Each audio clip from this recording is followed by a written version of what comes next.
All right. Thank you much, Andy, and welcome to those of you that are out there. This is a special edition of FRC Virtual Roundup. We're doing this for you live on a Thursday night, and this special edition is just for mentors. Before we get started, folks, do me a favor, take a moment and use the chat and take a moment and type in your name, your team number, and where you're from tonight, where your team's hometown is. We'd like to know everybody that's out there so we have a good idea of what our reach is um, as we begin tonight's virtual roundtable discussion. We've got a great crew lined up to share some great things. I see we've got Danielle from Cleveland, Greg from the Dublin area, Jimmy Nichols down there in Liberty Township. Miss Debbie, not sure where you're from, but I'm just glad that you're here. Mike is with us. We've got Bobby Unruh, Scott Milligan, Susan Lawrence tuning in from way up north. Tom O'Neill is with us. Travis Hoffman, thank you for joining us again, Travis. It's going to be a great night. You know, last time we got together, we had a great conversation. We were talking a little bit about how we might set up kind of some type of support network throughout the state and throughout the region to help both new and veteran teams. And we thought that would be really important as we look towards the upcoming year, knowing that funding is going to be an issue. How do we get supplies back and forth? How do we find the funding to keep our teams going? And also, how do we just keep our teams encouraged here during this unusual off season where we've got really nothing going on? So as we get started tonight, let me start by asking you, please take a moment and share, what are you doing to stay in touch with your team members? Anybody out there doing anything special? Go ahead, Tyler. What are you guys doing? How are you staying in touch with your teams? So one thing that kind of helped us is we decided on new leadership for the next season. We just locked them in last week. So we've got a new batch that are motivated and excited, regardless of if virtual or not. We got a bunch of sophomores and juniors that are just anxious to do. So we'll see if they keep that motivation or not. Looking at redefining how we do our engineering and our CAD, as well as some outreach projects like we talked last week or 2 weeks ago with the COVID project that we're working on as well. Nice. Very nice. What else is going on? Who else? Greg, how are you staying in touch with your team? We know that you're doing a lot of stuff, particularly with COVID-19. How are you staying in touch with your team members? We have a team group meet. The kids are chatting on and we chat on, and we're having some Google Meets talking to them. We've actually picked up some projects like as we talked about in the presentation a couple weeks ago, with the COVID project is getting the kids to do a lot of design work as well as fabrication. We've just been asked to help with a couple other design projects, one for the school district and one for the Ohio University PA school. So we're giving them stuff to do. And our team leadership was pretty well set for next year. But those leaders are starting to get the team to think about, what do we want to change? What would we change about this robot? If we're going to replay the game, let's try to use this as a real engineering experience. So a lot of it is putting the responsibility on the kids, and they're so far running with it. Very cool. Very, very cool. Mike, what's going on in your neck of the woods? How are you staying in touch with your team members?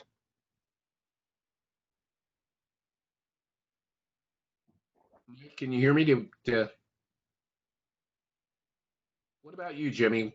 How are you staying in touch with members of Lakota Robotics? We're doing so we've been doing weekly Zoom meetings since we stopped meeting about mid-March and started weekly Zoom meetings back then.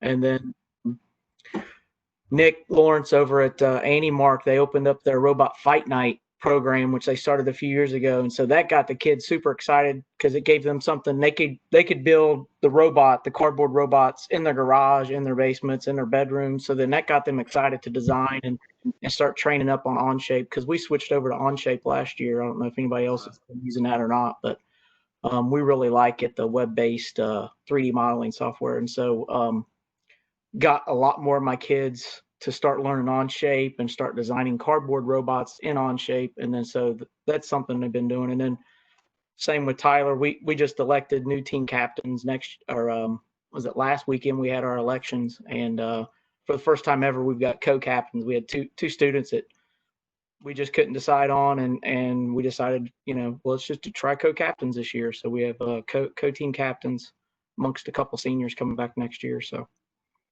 it's a great way to start and a way to stay in touch. Do me a favor, you've got me so intrigued. Robot Fight Night. If you can think of the URL, type that in, man. I want to check that out. I don't know if it's a Chief Delphi post, and they have a Google Drive or a Google Doc for the rules, but I don't know if they have a website for it or not. But you can, if you go to that. Travis Hoffman is. I'm sure Travis. What are you doing to stay in touch with your team? There you go. Travis posted, or looks like Tyler posted. He's quick. Travis, what are you doing to stay in touch with your team, buddy?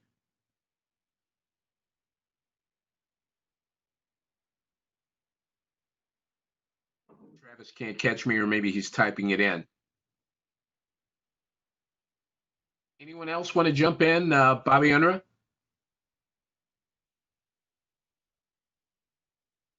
Well, actually, like 10-14, our team has a group me that we've been staying in constant contact with relatively easily.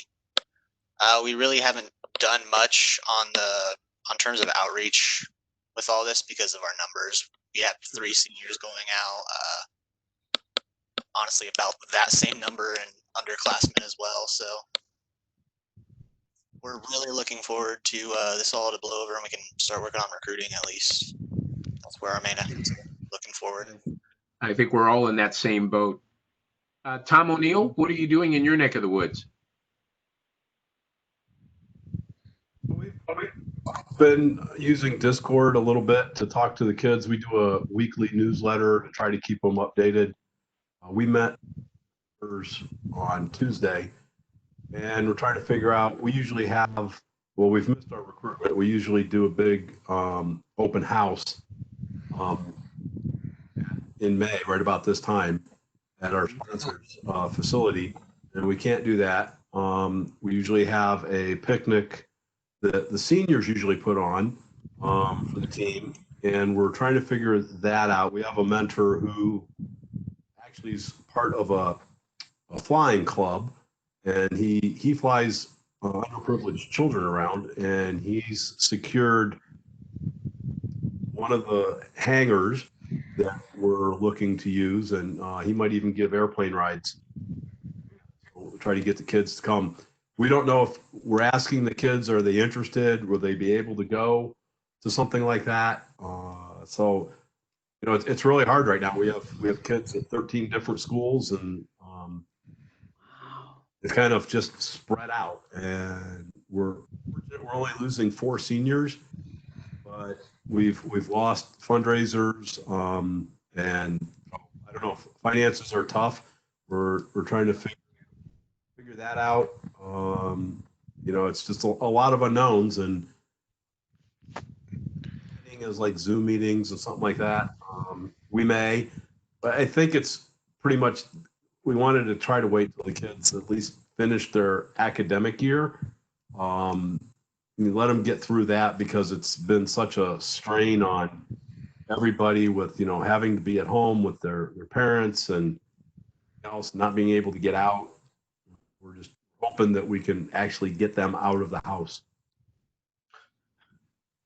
Yeah, we understand. Good luck with that. I think we're all sitting in the same boat, and it's been really hard. I thought I'd put that first question out there because I know that we've got quite a few teams that haven't been able to stay in touch, and they've been asking, and I've heard through phone calls and private emails, just wanting to know how what other teams are doing to stay in touch, because that is a little bit difficult. So last time we got together, we sat down and we were talking a lot about sponsorship, a lot about fundraising and finding those finances. And as we delve into this part of the conversation, picking up essentially where we left off. I'd just like to remind everybody that there are no bad ideas out here. We know that FIRST is not size fits all, but you might find something that somebody says that you might be able to glean a part of that off, shine it up a little bit, and be able to suit your purposes. So let's go ahead and continue that conversation that we had earlier. We were talking about funding. Um, who's got some ideas that they think are going to work that they'd like to share? Got one. My team, we're not able to do our normal Lego robotics camp this summer, so that's several $1,000s not earned. But the kids have come up with an idea for some some targeted towards younger-ish kids, fun online STEM activities, and just calling them mini camps. And they we tried one and it worked reasonably well. We asked people, if you like this, just donate. We put a donation link up, and we got like $250. There were 22 kids that 22 kids like came in and participated, and we had them like groups of 3 kids in a sub chat with one or two of our mentor kids coming up with ideas to solve a problem. In this case, it was a paper airplane project, and demonstrating their paper airplanes. And so now we're trying to work on that idea of we can use that to help with some funding at some virtual camps. It's pretty cool, Greg. Now, this is a virtual camp that you do, but each year in the past, you've held these workshops. And what? Yeah. You don't mind me asking. They were $125 for a week. Okay. And was your summer camp, was that offered at your school, or were you partnered with somebody else? It was offered through the school district was technically our boosters putting it on. The school district offers use of the facilities in the summer to community groups for programs like this. So you could have camps, and the school district gets the school district and the recreation commission get 5% of the money. Cool. Yeah, so it's the idea. Yeah, and it's worked. Like we've been doing it now for a few years, and it's gone from about $2,500 to about $500 that we raise. John Potter, I see that you're here, and I know that you've got a big reach. You know all the teams in Ohio, and I also know that you interact with a number of teams in Indiana as well. What are some of the things that you're seeing happening out, Potter? Kind of quiet from our team. The last 2 summers, we have been working on a renovation project for the Armstrong Museum, and we've just basically gone over probably close to 36 months without a break. So we're taking a little break right now. So that's kind of what our team is doing. So we all kind of need a little break. We did the last 2 summers we've been working on renovating the lunar module for the Armstrong Museum up in Wapakoneta, and we've got that. I think we've got a couple little things we need to finish up for the museum, but everybody, the students and the mentors, were all kind of a little burnt out and needed a little break. So, gotcha. Ash, you guys hear me now? We're talking about fundraising and ideas that you have that you're things that are successful or things that you're thinking about doing. Any ideas that you would like to share here in the roundtable? So as far as fundraising goes, it's not exactly my forte, but something that we've been considering with everything going on right now. We normally are a 501c3, so we do a bingo, but because of the situation right now, we can't really do the bingo because the festivals and everything are shut down and closing. We usually do one at our local festival mainly. We only do it about once or twice a year, anyways. But it usually generates anywhere from $2,000 to $5,000 profit for us. Wow. So with that being said, something that we're looking into trying this year is we're going to try to maybe utilize a drive-in theater and do a drive-in type of bingo. Nice. Oh, wow.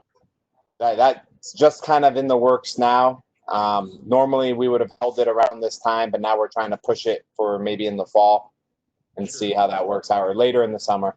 The other big one we do is our golf outing. Right now we've postponed that. We've changed the date to August. Normally that's held in June or July, depending on the year. Again, that's another big one for us. It's kind of grown over the years. We generate most of our money on that one on hole sponsors. So it's usually about $100 a hole for somebody to sponsor a hole. And we hit up all our local doctors and, you know, chiropractors and lawyers and dentists and all that good stuff, accountants. Hey, man, no amount is too small. We know. Yeah. Another simple one we do, it's kind of like a big garage sale. And this is the students, if you recall during the meeting, we mentioned how the students have to earn points and credits. So one of the ones we do is a trash and treasure sale. And we actually make close to $3,000 plus on that. And that's pure profit. I mean, this is the kid. Yeah, the kids are just donating. We rent out a gymnasium, or we get a gymnasium donated to us. It's varied over the years. We have the students and family members, past year members, and community members. It's basically your spring cleaning. You're cleaning out your house and you're donating it to us. All right. And then we just hold a big garage sale inside of this gymnasium, and people come in. I mean, we open up the doors at 9 o'clock, and at around 8 a.m. in the morning, we have a line that's probably halfway down, down the street for people that want to come in.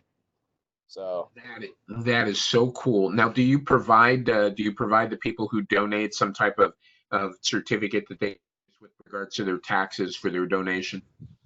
If they need to, we have, yes. Amazing.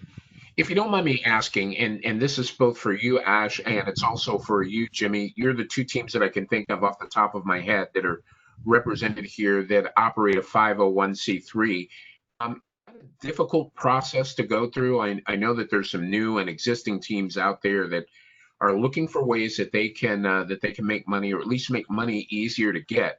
And it always seems that those teams that have the 501c3 have an advantage. Companies that are already planning on corporate giving seem to be more attracted if they can put it into a 501c3 and get that tax write-off. Has that been what you found, and what's the process? How difficult is it to do that? Personally, I had nothing to do with it. Joe Jeswalt kind of took the reins on that for us. Once we found somebody that knew what they were doing, it seemed like the process actually kind of went pretty smoothly. But I feel like it's more work to actually keep it going than it is to get it going. That's my opinion. I mean, you have to hold periodically meetings, and you're dealing with officers changing, and you want trustworthy people in those positions that are going to do the job justice. And sometimes that can be hard to find. And you want the parents involved and members, so I feel like there's more work in maintaining the 501c3 than there is actually obtaining it. So I would agree with Ash. The process for us to get ours was fairly easy. We had a lawyer who donated his time pro bono to help set it up, to get all the proper work in place, and then he had an accountant friend who helped us with all of the finance side of getting everything filed, and all we had to pay for was his time and the filing fees, which was about $1,000. And after it was all set up, to Ash's point, we have to have at least 1 or 2 annual meetings. We have to file paperwork with the state. So far, we still have the accountant who handles our.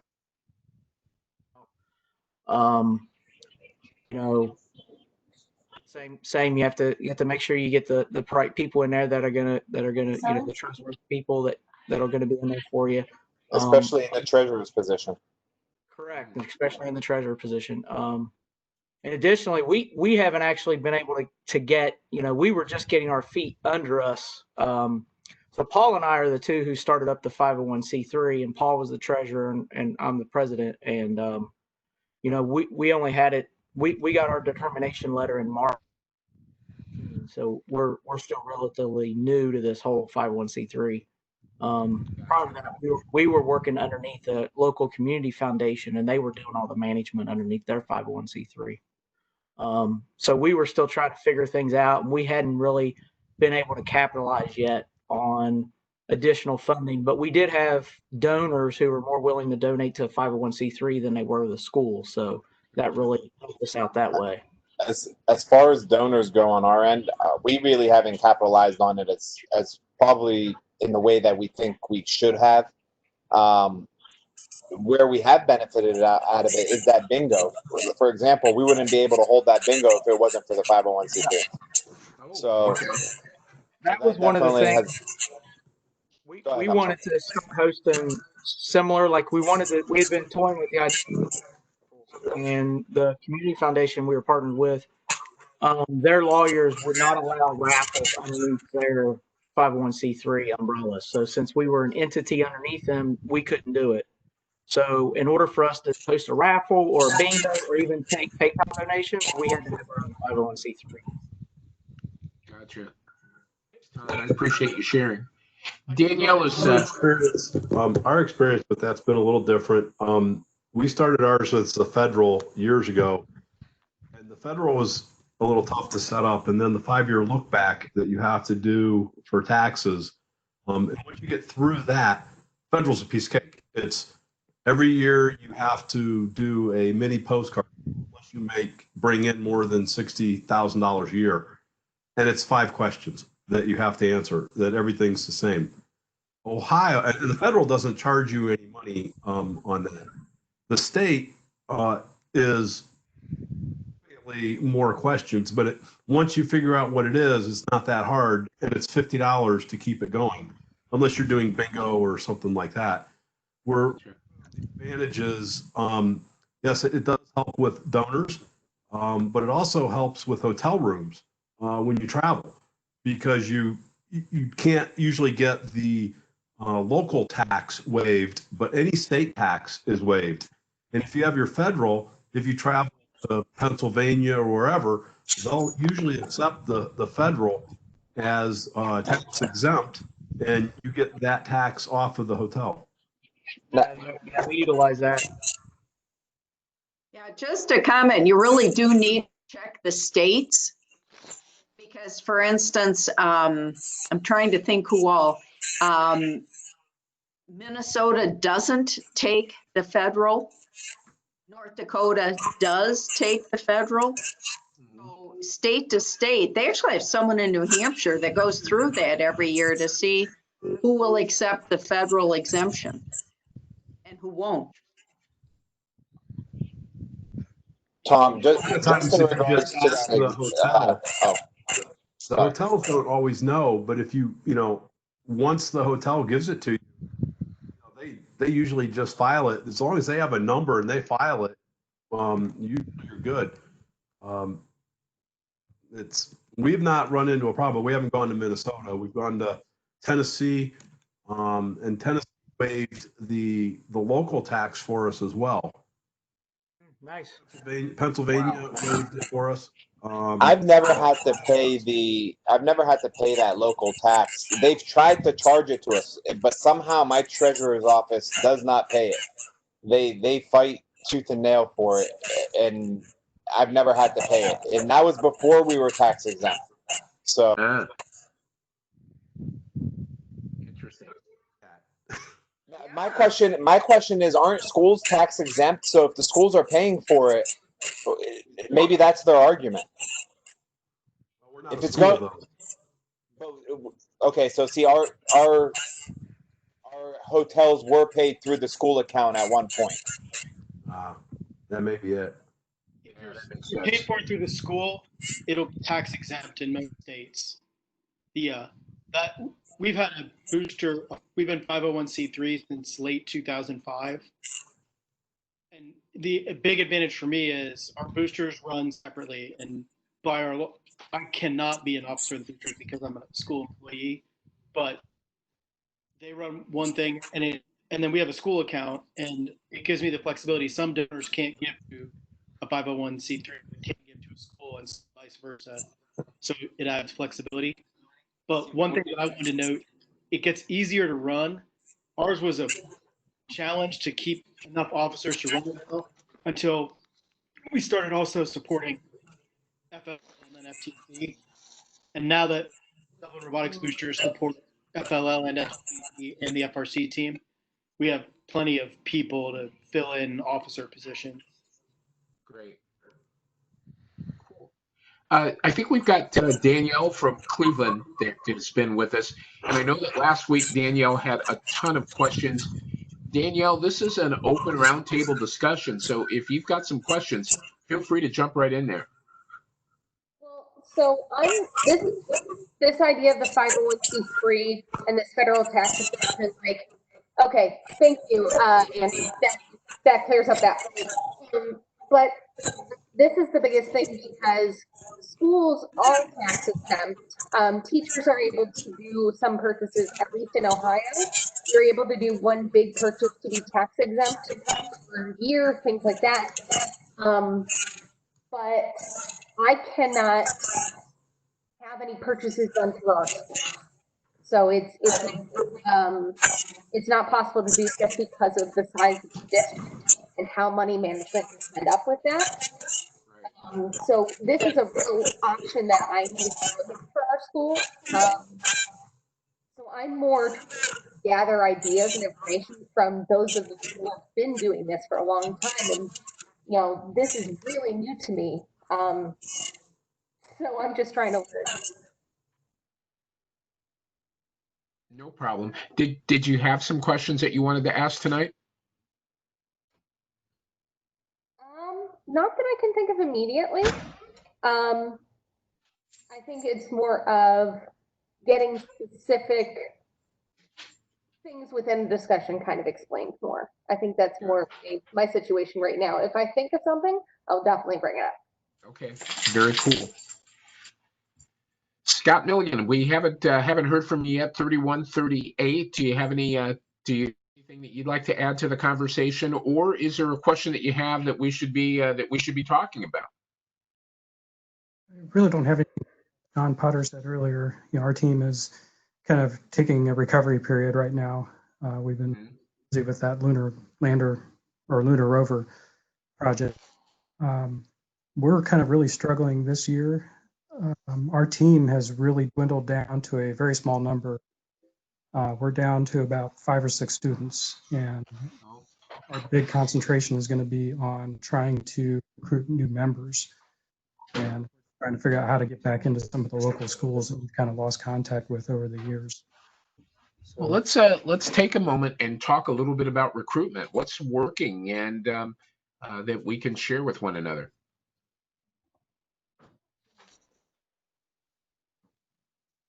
Anybody out there that's having some success with recruitment? 3266, Robots R Us. How's it going with your recruitment efforts? What do you do? Well, we actually are planning to help the Eaton High School graduation. They're doing a senior parade starting from the fairgrounds going all the way to the football field.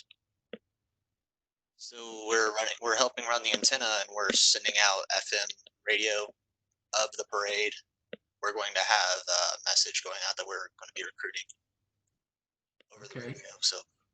So you've created a PSA that's going to go, because I know that Robots R Us are always involved with a number of video events, not just robotics, but a host of things. And you're going to slip in a few PSAs about your team as part of your recruitment effort. Cool. Great idea. If you don't mind me asking, how are you transmitting that over FM? Are you using an FM transmitter? Yeah, I don't know too much about the specifics, but it's in the press box at the football field. We're using their equipment. Oh, okay. Because we were considering, instead of renting out a drive-in theater for our bingo, I was going to see if there was a way to transmit over FM ourselves, so that way we could save on the rental cost. So, just wondering. We do actually have a small scale FM transmitter we use for our Christmas lights special thing we do. I can look into that and get some information about that to you if you want. That works for me. Cool. Anybody else? Mike Duffy. What are you doing recruitment wise? What's worked for you in the past? What are you thinking about doing for the upcoming year? So I'm actually working with Jimmy Nichols on this. So I'm kind of part of his team and an extension of his leadership. So I'd have to defer to him. Gotcha. Jimmy, you're on the hot seat. So one of the things we tried last year, and we actually got quite a few hits from it. I don't know how many actually turned into recruitments, but I don't know any other school districts around are using Peach Jar for the district-wide communications and newsletters out to the teams and or to the school district parents. So we did a Peach Jar last year, which was just basically it sent a flyer out. You would submit it to the school through Peach Jar, and once approved by the school district, then it went out to their email blast to all the parents and staff that was at the schools that you chose. So last year when we did that in the fall, I did it in August, and they sent it out once a week to the 4 middle schools and the 2 high schools in Lakota, and it was 9,000 emails. So 9,000 emails. So we ended up getting 271 people actually clicked into our flyer because it gives you all the metrics. We had a large recruitment class last year. I don't know if that was due to that or if it was last year we did at least a dozen summer demo events in the region. Obviously this year we're not going to do any of those. Right now we don't have anything scheduled. And so I just actually submitted a Peach Jar flyer today to hopefully get approved tomorrow that will go out, and then they usually last for a month. So your flyer is good for a month. So that was something we signed up last year. We're actually, because of our 501c3 and because we don't charge any students to be a part of our program. Sure. And because of those factors, Peach Jar approved us to be able to send flyers for free. Otherwise, they charge organizations who actually charge fees for their services. Gotcha. We were able to get them sent out for free. Cool. Let's see. Peter Hoffman, you're with the team in Elyria, 7885. That's a relatively new team. What are you doing recruitment wise?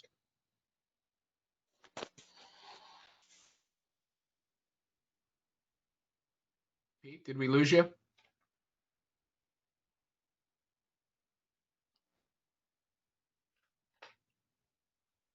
Maybe we did. Sean O'Grady, 1038. We've already heard from Jimmy. He's already given us a lowdown over there. Yep. Scott, anything going on? Any ideas that you have? Anything that's been really successful for you with regards to recruitment?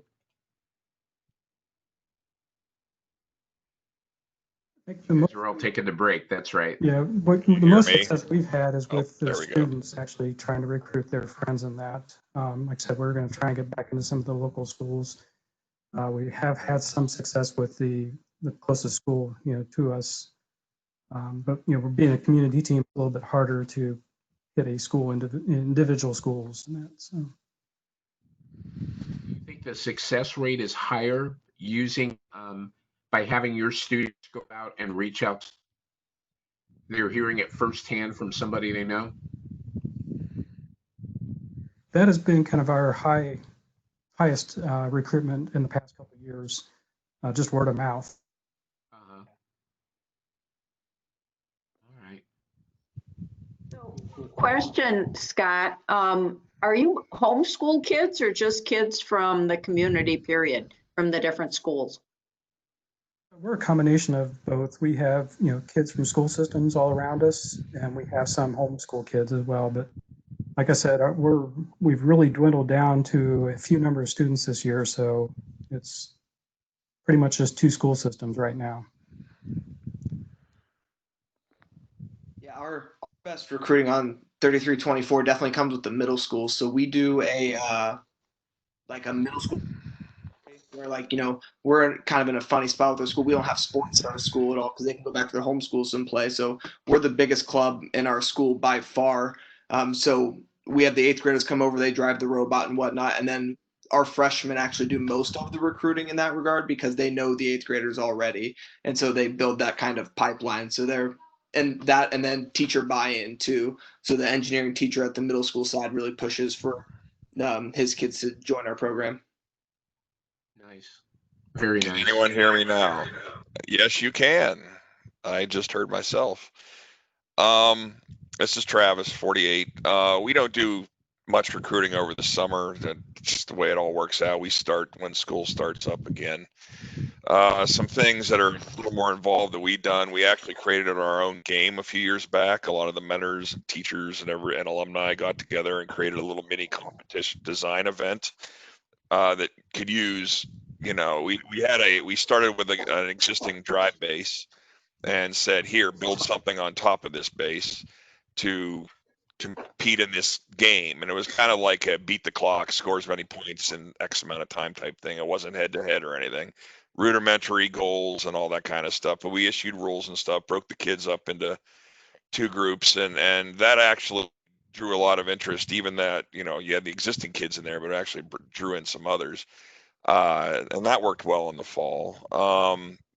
This is kind of a goofy thing, but if you can find teachers in your school that are considered cool or are affiliated with your music, if you have a large music program, we've gotten a ton of our great students over the years from band and choir. In fact, our Keith Rising was our drive team coach for many, many years, and he is the choir teacher at Harding. And he actually was great at recruiting and pulling kids into the program and becoming an advocate amongst the student body at large. So that's just kind of a passive way. You get a teacher excited about it, then they're going to naturally try to pull the cool kids that they like and think that have potential into the program. And that's what Keith did for years. And then we had Eugene Mock, who's our current drive coach, and Frank and those, our current team lead, the people that work there, they just bring them in kind of organically, I guess. But yeah, and then middle school, we used to have a nice FLL program, dropped off on that, but we're still very visible to our kids via demos. We have orientation in the fall at the Courthouse Square in Warren, where we have the robot out when all the back to school celebration thing goes on, trying to recruit some people there, and we go and do demos at the middle schools and all that kind of stuff. So and other places where young kids would be around throughout the summer, demos and everything. So they're just get your robot out there when you can. It's tough now, but and try to recruit some teachers or other individuals that have influence within the school, and they can do a lot of the recruiting for you just naturally. So with our school, within our district, we're a choice high school. I've mentioned before how we don't have a neighborhood our students come from. They come from all over the city. And that's because all of our high schools do recruitment fairs. So from our middle school age students, they're all in a K through 8 school. So it's not a separate school, but the middle school age students, the 8th graders, different days throughout a week will come up to, I think it's held up at Cleveland State, where the Buckeye would have been, entirely around there. And each school sets up a table and is trying to recruit kids, tell them what the school is about, because we have a lot of specialty schools. My husband, for instance, works at a digital arts high school. So they specialize in recording arts, game design, graphic design, and film. So each school has their specialty. Our school is a STEM engineering school. Our kids take engineering every single year. So that's the professor or the teacher who went this year to do our recruitment is one of our engineering teachers. And he mentioned every time we had a kid come up to the table, hey, we have a robotics team. Hey, this is something we do. It's something you can join. So I know that was something he brought up this year. We didn't have a robot to show off, but in future years, I know that's something we're going to be doing. But I've also seen from my students, I didn't have the capacity to take in new students, but I already, from word of mouth from my students, had other kids interested in joining the team. even came to meeting to meet me, say hi, and said they wanted to join the team. So that's yeah. Yeah, that's, and I forgot to mention that when the teacher brings in the choir kids, guess who the choir kids have brought in? Their friends. We've seen it for years and years and years and years. So yeah, it's, if you can just plant the seed, and then, you know, one or two people think it's cool, they're going to drag in their friends because they want to have people they're familiar with when they join the team, et cetera, et cetera. So it really is a snowball. It can be a snowball effect if you. And that's one of the weird things with these choice schools is we don't have a music program because there's a school that specializes in it. So we don't have choir, we don't have band, we don't have orchestra, we don't have sports. It's just a general comment that, yeah, you just find someone that can be a kind of a magnetic personality that and an advocate for you to join forces with you. And if they're involved, get them involved with your team, and then boom, you know, it'll drag them along. Yeah, it's no other teachers have expressed interest in helping to coach the team, but I'm hoping that I can at least get them helping to recruit because we have our multiple locations. I can't be there for our 9th and 10th graders to talk to them about what it is. So I have to kind of recruit them into helping me recruit kids. That would be the correct and encouraged order. Definitely get some help, and then divide and conquer. We'll see how it works. Speaking of dividing and conquering, I know, Danielle, you had a question that you entered in the chat. You were wondering about the size of teams and the number of mentors that was needed for each sub team that you have. Would you care to elaborate on your question? Yeah. So, being that this was our first year, and being that I was a solitary coach, our team ended up with 13 students, and there were times where I struggled to manage. Having all of the mentors we had really helped make that function well. But going forward, as we're starting to recruit, I don't know what a realistic size is, along with how many coaches, necessarily mentors coming in, but actual coaches on the team, is realistic to support that operation with fundraising, with money management, with all the different parts that have to work together. So that's something that I need to try to figure out going into this season is what do I need to set up? Well, folks, that's a great question on the table. Who wants to take the first crack at it? Tyler, is that you? I mean, I can. We've got a pretty big team. We fluctuate. So I've been with the team this is my 3rd year only. But my smallest has been 45. My biggest has been 75, starting 90. And so we've got just myself and Dr. Bruning as the only really dedicated coaches. We kind of pride ourselves in being a really student-led team. So the students step up and do a lot of it. We fluctuate with mentors. We get a couple of students from Ohio State that help each year. 1 or 2 adults. I think the sweet spot's around 1 mentor per 10 kids, if you can, or even 1 per subgroup. That's the ideal dream, but you know, having the student leadership structure helps out a lot too whenever they're able to take charge. Mike Duffy, how does that ratio work for you? It's about 10 students to 1 mentor. Does that seem to work for you as well? Again, I'm going to defer it over to Jimmy. Put him on the spot. Poor Jimmy. So our team typically runs between 40 and 50 students a year. This past year, we started with 55, and we ended up with about 40, 42, somewhere around there. And then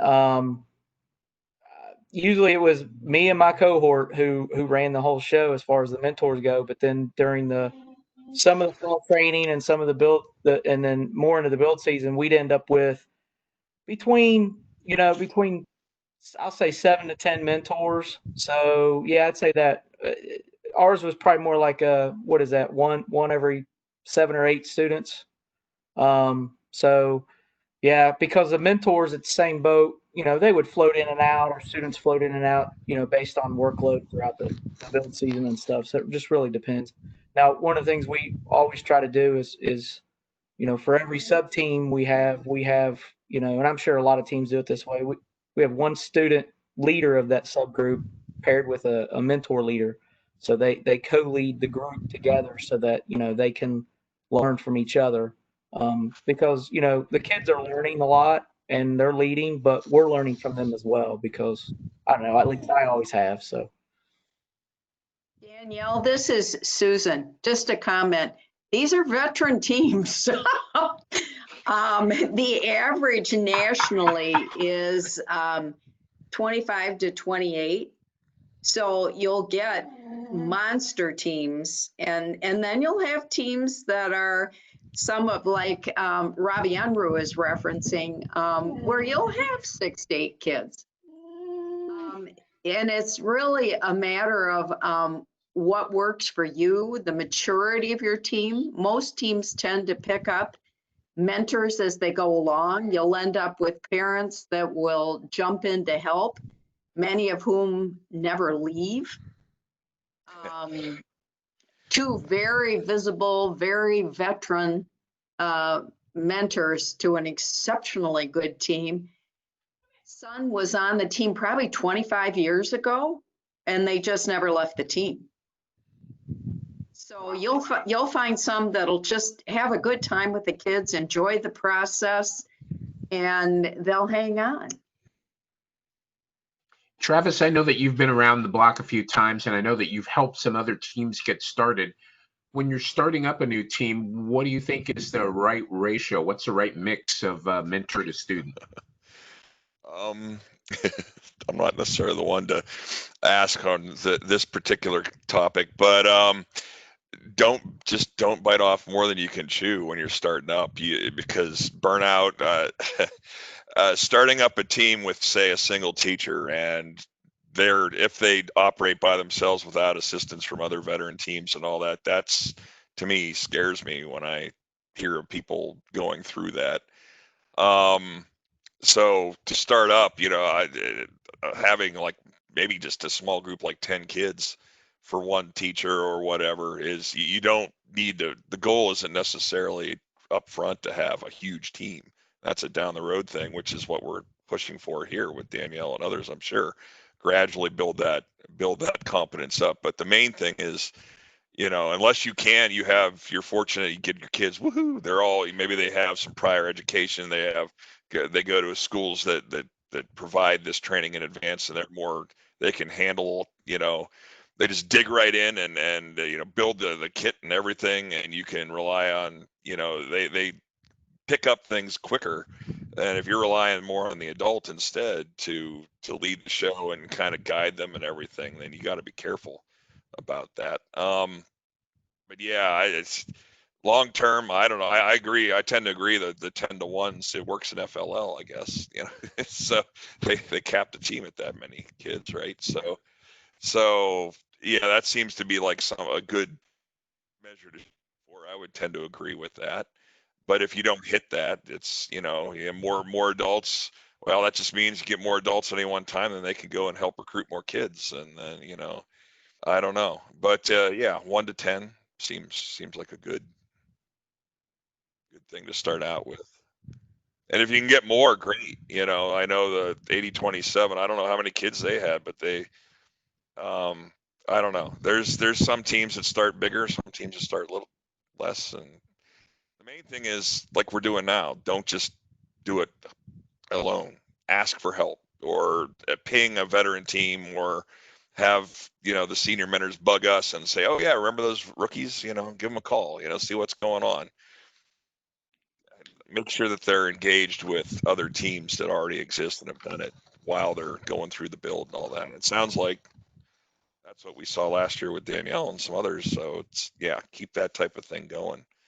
And that's something that I know was part of the goal of this robotics initiative in Cleveland, was that our 5 teams who started this year would help the next round of school started teams. But building out an additional support network, like, I didn't know about this until these meetings started, that this whole community, like, I know that the community's there, but I didn't know how to get in touch with people as easily as I now can. Right. So I'm kind of looking at, like, what should my cap be? What should I do as, here's the maximum number I can handle. Here's the balance of what can or cannot be handled. So it's kind of, I'm trying to look at that ahead of time.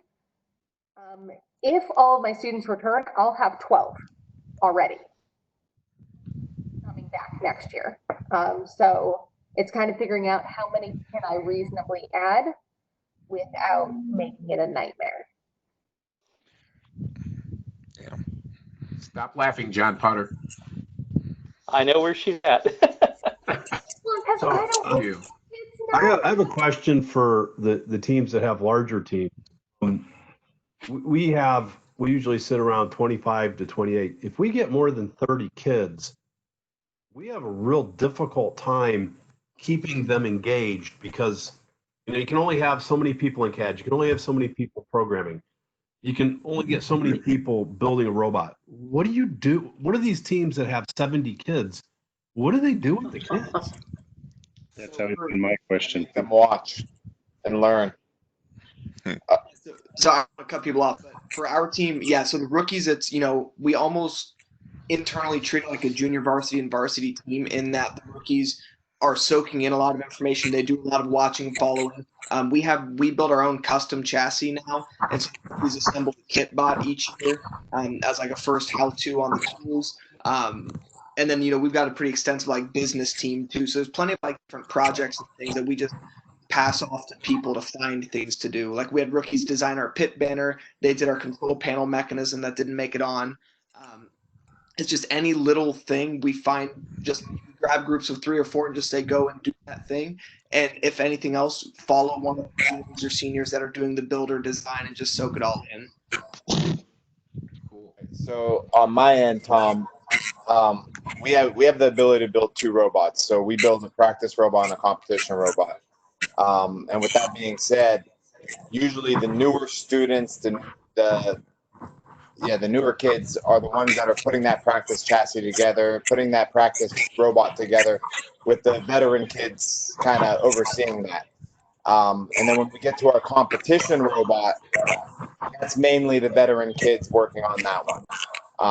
But that's how I kind of try to get them involved for the most part. Interesting. Anybody else? So my having been involved in starting a couple of smaller, FTC teams and even being involved in some rookie teams in the past, I think that's really important about kind of what expectation you set for everyone. So a couple of, I guess a statement that I used to hear around first all the time that I guess I haven't heard recently, but we used to say that people get into first thinking that a team's going to build a robot, but really it's the robot that builds the team.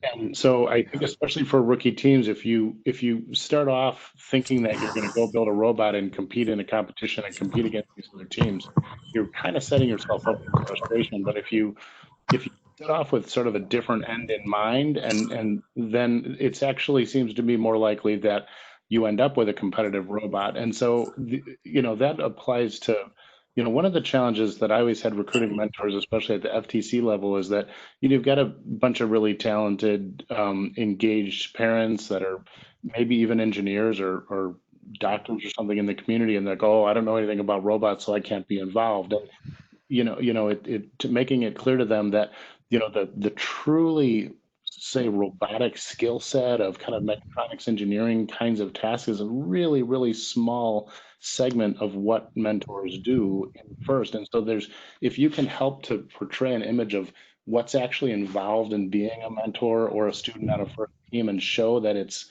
such a diverse experience and that all sorts of skill sets are needed, I think you end up with a better mix of people. You end up with people that have a more realistic expectation as to what they're going to be doing, so they end up happier. And then and once they're engaged, then it just sort of becomes organic, and they start to recruit people, and the people that show up see a happy team and want to be part of it. And I mean, I know that's a little bit theoretical maybe, but I've unfortunately been involved in some of the opposite kinds of teams as well, where it's all about winning and that kind of toxic competitiveness, and it is really a unpleasant experience. I mean, my daughter had been volunteering at First Events with me since she was 2, I guess. And when she finally got to high school and joined the team, she was so excited to finally be on an FRC team. She had been on a junior FLL team and an FLL team and 2 different FTC teams. So when she finally got to high school, she was so excited. And this kind of toxic culture on that team, just she wants to nothing to do with First anymore. And so, you know, kind of being aware of that cultural element and really trying to celebrate the right things creates the atmosphere for a successful team or not. And that's one of the things I think you can learn from other mentors, just as importantly as kind of the nuts and bolts of 501c3s and, you know, fundraising and so on and so forth. Well, that was something we had to work really hard with our Cleveland kids, because while a lot of the schools who participate didn't necessarily have sports, we don't really integrate, and our students don't mix from the different high schools, so they don't really know each other very well. So when we did the launch event and the students were kind of starting to come up with ideas, some of the students were reluctant to share, even with teachers from another school, what their ideas were. So we worked really hard with the kids to get them over that idea of that competitive aspect of it, and really getting them in these joint build days where we had multiple teams present, I think really got that idea across to them. Because, you know, I showed, you know, it's not just a robot video, trying to get the students the idea of, yes, you build a robot, there's a game you play, maybe you can win stuff. Cool. But it's not just about that. I'm going to be concerned because none of my team members expressed any interest in like fundraising. So I have to work on that sub team for managing money and different things like that to try to build up the structure of the team for the long run. So that's kind of something I'm thinking about as well. Yeah, sometimes I've seen teams kind of partner with their local DECA chapters. I don't know if you have DECA in your, you know, and some of those kids, you know, when you see the kind of depth of business plans that some teams put together, the kids who are attracted to DECA, when you show them the exposure they can get from that kind of thing, sometimes that drives interest. I'll be honest, I have no idea what DECA is. It's like First for market business and marketing. And it's like a competition thing for business related things. My daughter actually joined that after she quit the FRC team, and so she comes home one day and she goes, Dad, I joined this thing, DECA, and I'm going to be competing in this human resources thing. I just have one question. What does human resources mean? She actually ended up really loving it though, but so yeah. Well, and I'll reach out to my principal. She knows more about what other schools have, but I, at least off the top of my head, don't know any school in our area that has DECA. Oh, okay. But you know, it's a, you know, what are their fees? Are there money raising things? Because like that ends up limiting a lot of the things our students have access to, is because schools don't have the money. We don't have the money to buy textbooks, let alone pay entrance fees into this, that, and the other. So, And you know, there might be some schools within the district that offer business classes that you might be able to tap into. They will definitely qualify for free and reduced lunch within those schools, and that would make it possible for them to work with and to join your team without interfering with the grant that your team was started with. oh yeah, I mean, all of the schools within Cleveland Metropolitan School District are almost 100% free and reduced lunch anyways, to the point that it's almost not worth counting, because that's how close we are to that number. But that's a good point about business classes. I hadn't thought about that. Thank you.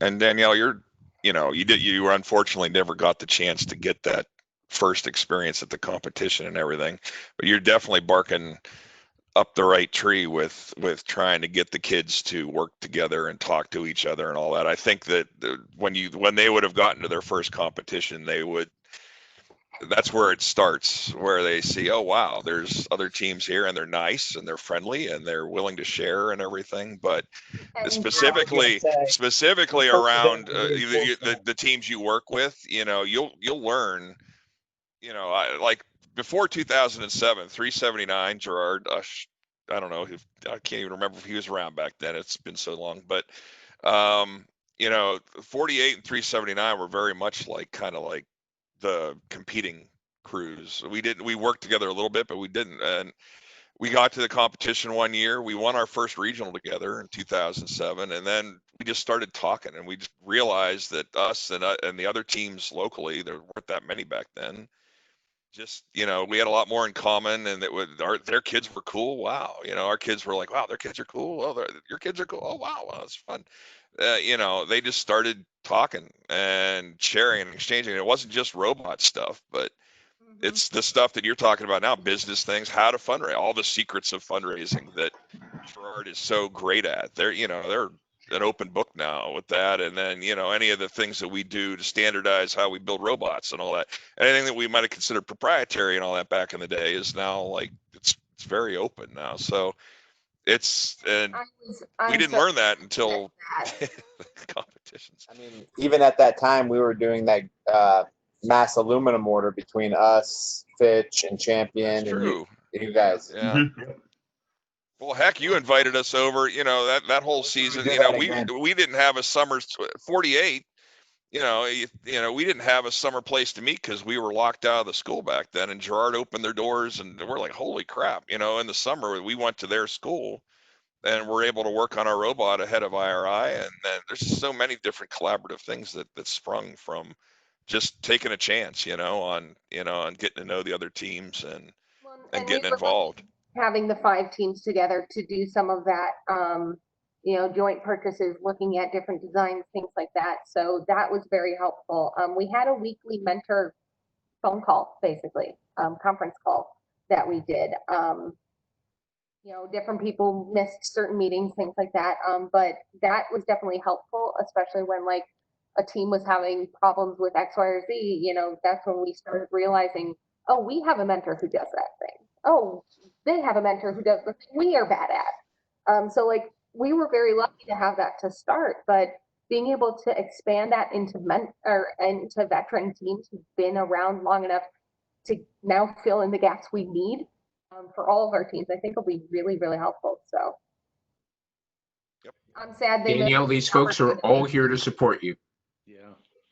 By the way, one thing I didn't even mention real quick for me, if we ever get to the point where we can use our robots again and then get them out of our school and do stuff, if you need help recruiting or promoting first, up in Cleveland, that's just that ain't that far. We've been known to go to Cleveland to baseball games and other things, all the teams locally. If you need help with more robots, because more robots usually is cooler to little kids and all that, just don't be afraid to give us a call. Maybe we can come help out at a demo or even a fundraiser for you guys and help you make more money. You never know, just ask. 379 would do the same as well. Yeah, everybody everybody this away would be love to hear about that kind of stuff if you need help. That would be amazing. Yeah, I think an idea of like a big joint fundraiser, like we're lucky we have big sports teams up here who I'm thinking I might try to convince to help us out. We have the Cavs. We have, yes, they're hurting right now, but let's be honest, they have quite a lot of money. Dan Gilbert has plenty of money. We all know that. So hurting's all relative, isn't it? Amounts of money. So I think maybe some joint fundraiser event like that might be a really cool opportunity. So yeah, I would like to talk about taking you guys up on that. That would be really cool. Thank you. There you go. If you haven't already done so, Travis and Ash, if you would mind dropping down an email address there in the chat, so Daniel will have it and be able to reach out to you offline, and perhaps we can see some of those things happening. Well, I'll do that right now. But if she contacts Andy, she contacts us because Andy's up our way and is also 3193 in Austintown is also one of the teams that's really open and outward and helpful. So we all kind of demo together and do all kinds of stuff. So, but anyway, if you email that address, well, you guys are doing independent ones, but that one there that I just dropped, the neofra.com one, will get to Andy and me and Ush and Mike and all kinds of people up here that you haven't even met yet. So that could help with questions you might have. So feel free to email that one or Andy directly. Very cool. T-shirt cannon would be phenomenal. But yeah, I dropped my email in the chat as well, just so that if anybody would like to have that, team 81. I'll copy it. So. Sure, I'll send an email to myself with that. Cool. Folks, I was hoping to try to wrap up around 9 o'clock, but the conversation was going so well, I just didn't want to stop it. Is there any topics that we haven't covered that you guys really definitely want to talk about? There's I was going to ask that came up in our mentor meeting the other day, and that's the support of hardware and CAD. How do you guys keep your hardware up to date with computers and stuff? Do you require the kids to have their own? I heard that the Onshape, it's a web-based. That was one of the big reasons we switched to Onshape, is because it doesn't require a powerful laptop like an install of SolidWorks, or Inventor, or whatever. It's now owned by PTC. They bought it, but we didn't. The only thing you since everything's stored in the cloud, we ran into an internet issue this year, so that kind of set us back a little bit. But as long as you've got good, strong internet connection and everything's stored in the cloud, the kids can work on it from anywhere. We would have kids that they would come in and our internet would be down in the building because so for those of you who knew, we used to work in a mall. Right? We moved out of the mall last year. School district, their primary school district, is leasing us a building right now, and so we're using their Wi-Fi, and their Wi-Fi system started going down across the building last year. So our kids would come to meetings and Wi-Fi's down. Well, I'm just going to go home and work. So then they would go home and work on CAD at their place, and then communicate back and forth over Slack in order to converse with each other about the designs they were working on. And you could have multiple people working in the same model, which was kind of nice too. Can you save the files to like a SharePoint drive? Well, it's all stored out in the cloud, so you don't need to put it out on a SharePoint. Right, it's stored right within the application itself, so you don't have to worry about file management like you do with SolidWorks or anything else like that. That actually to me was the bigger, well, just as big a draw as the not having to worry about the powerful CAD hardware, was that just how well it managed the files. Is it free to first teams? Yes, it is. One of the issues I see with that is that where we meet at our primary sponsors in a warehouse. They've given us a 30 by 40 section. We use their guest network, which then goes through the firewall, and they block so many places that we just can't get to. That might be the only thing I would just suggest going over there one day and trying it and see if it works, and then start putting in the request. I mean, it's just a regular 3D modeling software. I wouldn't see why they would block that, but you never know. It might be possible. I mean, our school, I say our school system, but we draw kids from multiple school districts too. But Lakota local schools blocked everything under the sun as well, and they don't block Onshape. So I guess we are fortunate in that regard. Do you need to get a license through first, like you do with SolidWorks? Sign up for an educator account, and then it's been a while since I signed up. Anybody else who's done one recently? Is the virtual Kit of Parts website still up? Let's see if I can get to that real quick. Yeah, you tell them you're with the first team, and you get an educator account, and then it's free. What about Fusion 360? Isn't that run on the same basis? We use Fusion 360 pretty heavily. We switched to that platform when I started. That was my big push when I joined the team. And so it's cloud based. But you do have to download the app and everything. But the reason we use it is that it works fine on Macs and it has offline. So it's kind of the middle ground between Onshape and SolidWorks, because we're one-to-one with some kids have Macs and some have iPads. But I've got a lab of MacBooks in the classroom, so that's why we use it. Yeah, Onshape is pretty universal too, since it works through the web browser, right? It works on Macs, Android, Chromebooks. So we're looking to switch over to Onshape entirely, just because like our rookies, the kids get iPads until they're juniors, then they get laptops, and I've been teaching Onshape on the iPads, and it's really not as bad as you would think it would be working on the iPad. So It's pretty I use Autodesk Inventor right now, but with everything the way it is, I wasn't even able to continue my classes. So yeah, and Fusion 360 works almost identical to Inventor. It's Autodesk. What's Yeah, the exactly. name of that? What's the name of that other software? Shape.com. I posted the link. No, the Fusion 360. There it is. Yeah, Tom, that's made by Autodesk, so it's like an Inventor software. If you guys go to the link I posted to the kit of parts and you click virtual kits at the top and then scroll down to software, you'll see a table that has all of the stuff available to teams, and many of those like license expirations haven't expired yet. They're good through the end of the year. So you look at Autodesk, some of them don't ever expire, I'm pretty sure, but look at Autodesk for Fusion 360. Let's see, and there's PTC, which is Onshape, SolidWorks, which is, you guys know that, that's not cloud-based, but if you want to go and try all the stuff that they give you in the kit of parts as part of your fee and part of the donations from all the suppliers, that's the site to go to, because I think those links, I'm not sure, but if you click the link, it might give you specific guidance as to how to access the licenses or how to go and get the first specific supported stuff. You know, although Tyler, someone that whoever has used Fusion 360 or Onshape, maybe it is easy enough just to go directly to their website and it is. You know, you don't have to go through the first things for the cloud-based stuff. I think Autodesk one. Go ahead, sorry. 360 both have like a hobbyist license, I believe, as well. That's what we just do through Fusion 360. It's way less clicks. Like you can get the educator license and sign up for a school if you have it, and it's a 3-year license. But if you just say it's you're not going to make money on the product, you get a free license, and it's 3 clicks and you've got it. Wow.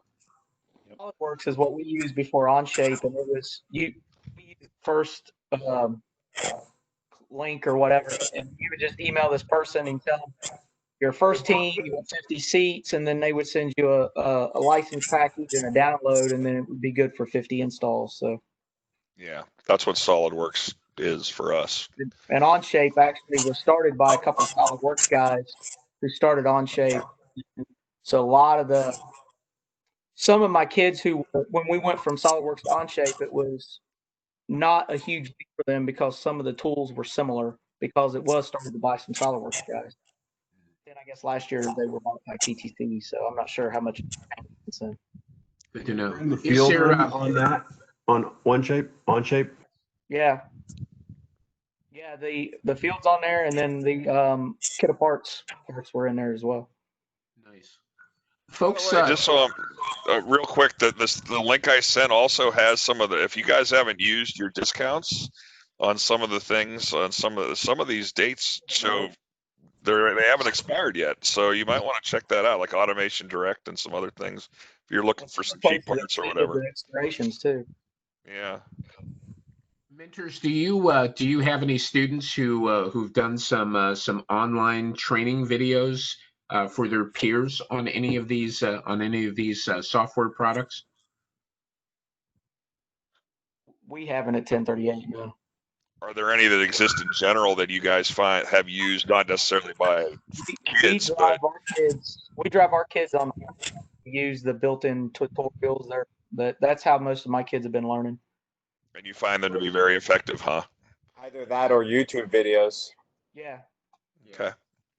We've talked about it on 48, but we haven't taken the plunge yet. But that's something I think that we're definitely heading toward is the cloud stuff eventually, just because of the. So when when Nick opened up that robot fight night and I proposed it to the kids and they were all excited about it and they started designing robots, that was their way of learning Onshape, was designing these cardboard robots. So. Wow. Yeah. So the cloud-based stuff will solve a lot of the issues for all of the Cleveland teams. Now, our kids don't generally take computers home. They normally stay at the school because otherwise they never come back. But some of our kids have computers at home, so the ability to access it and have reasonable management with files and everything, like this looks like a potential solution. It also, Danielle, it also works on phones. You can pull it up on your phone. You can pull it up on tablets. So Just about to ask that. Can you view the models on your phones? Right, That and would be it's Yep. it's a little bit tough to actually, do the edit. modeling, Yeah. but it's really nice for collaboration. Like if you're gonna, if you're in the CAD room and then you want to run out to the build shop and talk about an idea with some people that are, got their up to their elbows in the robot, just pulling it up on your phone or your iPad out there with them is super easy and really nice. Well, and that'll be great because more of my kids are likely to have phones. So even if the actual building and interacting is a little bit difficult, being able to see it and rotate and look at it in different perspectives and stuff, I think that'll actually be really great. So that's Onshape, correct? Yeah. yes. Okay. And the apps are still growing a lot too. Like we found out as I was trying to teach it virtually that you can't do part drawings on the tablets or phones yet, or it's missing a lot of features. So they're constantly adding new stuff to it. Like I first used Onshape probably 5 years ago, and since then it's grown significantly. Yeah, but still, any of this stuff compared to so a lot of our kids learn Tinkercad, and that's kind of the extent we get to in the school. We do have some access to 3D printers and stuff like that, but Tinkercad's kind of the limit of what we teach our kids right now. But if both myself with the robotics team and even our engineering teacher, our 10th grade, does a lot of physical designing and measurement and stuff like that, maybe he can even start using it too to expand beyond the basics and really break down individual parts and stuff like that. So I think, for multiple reasons, I think this is really, really cool and really useful. I've had the experience where if you try and introduce somebody to CAD using Tinkercad, I actually think it's really frustrating because it's so labor intensive to create such basic things. And if you have if you take a good solid half a day foundational class with a good user of SolidWorks or Onshape or Fusion 360 and can understand some of the basic concepts of sketches and extrusions and things like that, I think you can get kids really excited and really capable with CAD in a half a day. I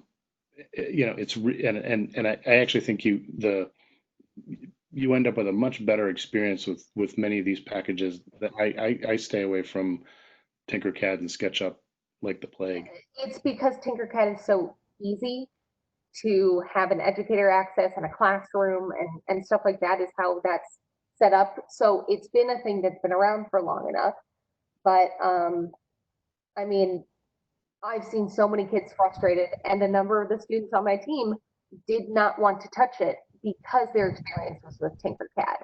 So if that's something we can start working around, and maybe I can talk to them about doing some kind of professional development training, because Lord knows I need any to align with my engineering content.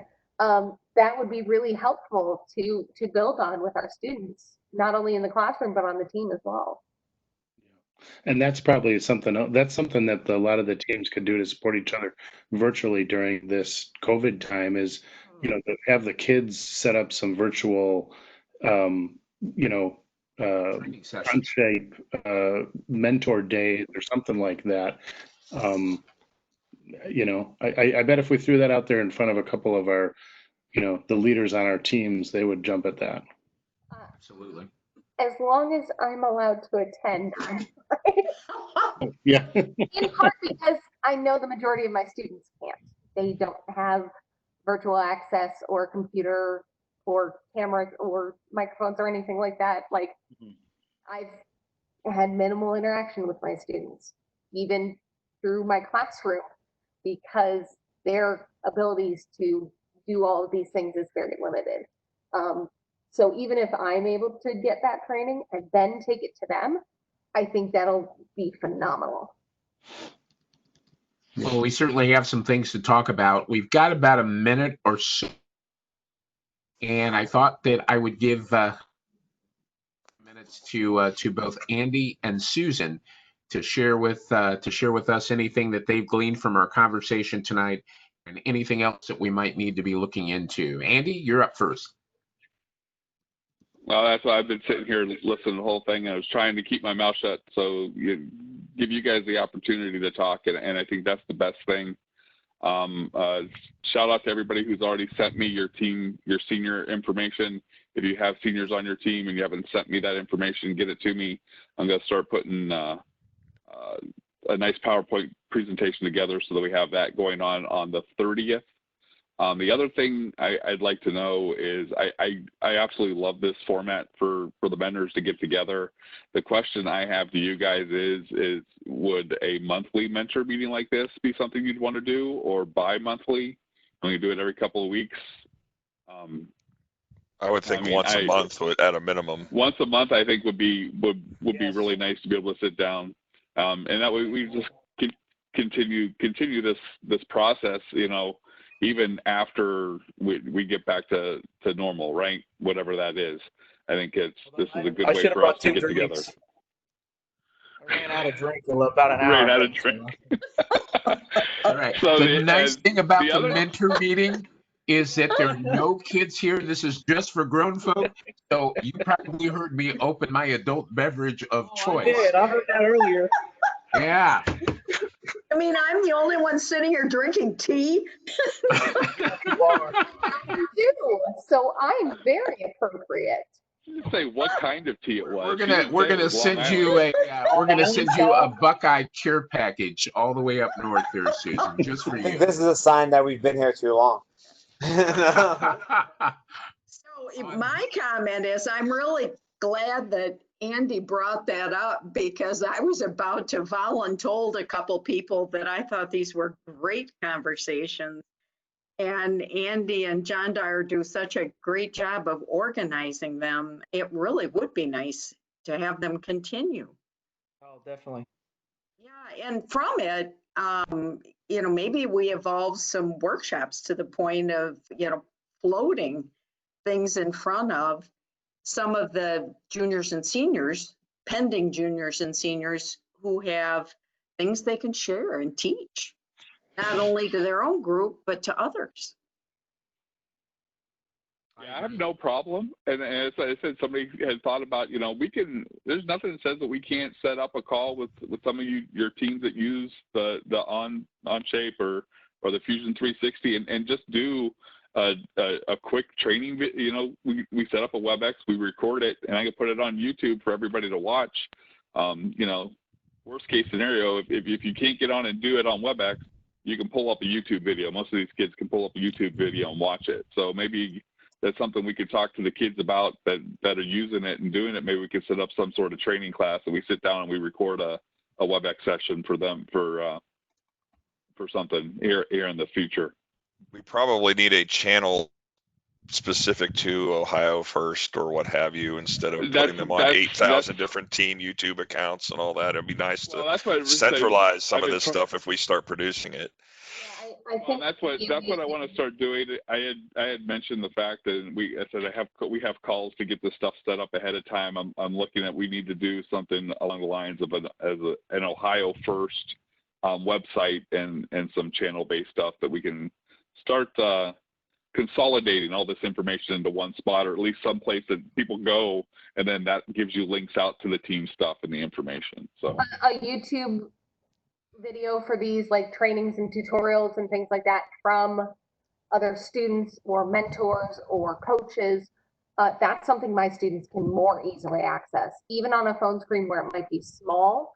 Being able to hear it and kind of see it and then try to interact with it, I think would be a good opportunity, even at a practice that we could use to kind of build our skills and stuff like that. So I would love to see that happen. That sounds great. And I think we can do that. Andy and I and Susan will be having a conversation here real soon. We'll put together a schedule and we'll put these things out. And let me remind you, if you could do Susan, Andy, and myself a favor, we've sent these invitations to every team in the state. But sometimes it means a lot more if they hear from some of their friends. So if you could reach out and just remind folks, hey, we've got these meetings coming up. It's a great experience. I'm learning a lot from it. There's a lot to contribute. There's a lot to learn. We might see some more people taking advantage of those things. Coming next, not this Saturday, but next Saturday, our virtual graduation party, our chance to congratulate some of our graduating high school seniors. We'll do it in style with with a party like no other. I know you guys heard President Obama speaking a few nights ago, but that's going to be nothing.